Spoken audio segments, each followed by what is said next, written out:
আসসালামু আলাইকুম এভরিওয়ান, আমি নাফসান। বর্তমানে পড়াশোনা করছি ঢাকা মেডিকেল কলেজে। তোমাদের 7ই জুন এইচএসসি পরীক্ষা শুরু। পরীক্ষাটা একটু এগিয়ে দেওয়া হয়েছে। পরীক্ষাটা জুলাই হওয়ার কথা ছিল, বাট কোনো সমস্যা নেই। সারা বাংলাদেশের 12 লক্ষ এইচএসসি ক্যান্ডিডেটের জন্যই সেম।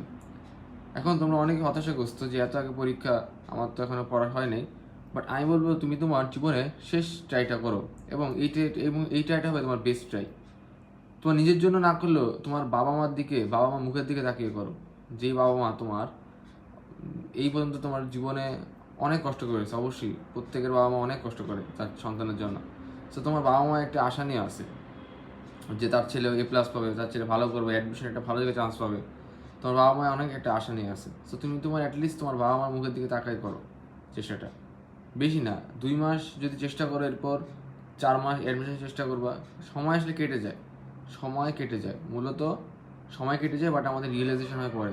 তুমি আজকে পরিশ্রম করবা না, হয়তো বলবা যে ভাই পরীক্ষা আগায় দিছে, হ্যাঁ আগায় দিছে, বাট তুমি তোমার বেস্ট ট্রাইটা করো। এরপর যদি না হয় ঠিক আছে, তুমি নিজেকে মানাইতে পারবা। অ্যাটলিস্ট তুমি তোমার বাপ মার দিকে তাকিয়ে করো। যেই বাপ মা সারাদিন আমাদের জন্য অক্লান্ত পরিশ্রম করে। তো তুমি তোমার বেস্ট ট্রাইটা দাও এইচএসসি এবং এরপর অ্যাডমিশনে। আগে এইচএসসি ফোকাস করো। তো এইচএসির জন্য আগে A+টা কনকিউর করো, A+টা আনো। তুমি যদি এখন কষ্ট না করো, সামনের বছর ঠিক এমন টাইমে তোমার আফসোস হবে, অনেক রিগ্রেট ফিল হবে। যখন দেখবা তোমার ফ্রেন্ডসরা এইচএসসিতে ভালো করে ভালো একটা অ্যাডমিশন চান্স পেয়ে ভালো একটা জায়গায় আছে, বাট তোমার কোনো জায়গায় আলটিমেট চান্স হচ্ছে না, তোমার এইচএসসি রেজাল্ট ভালো আসেনি।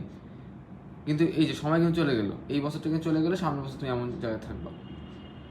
গত বছর আমাদেরও যারা হার্ডওয়ার্ক করেনি বা বুঝতে পারেনি, রিয়েলাইজেশন করতে পারেনি, তারা কিন্তু আজকে রিয়েলাইজেশন করতে পারতেছে।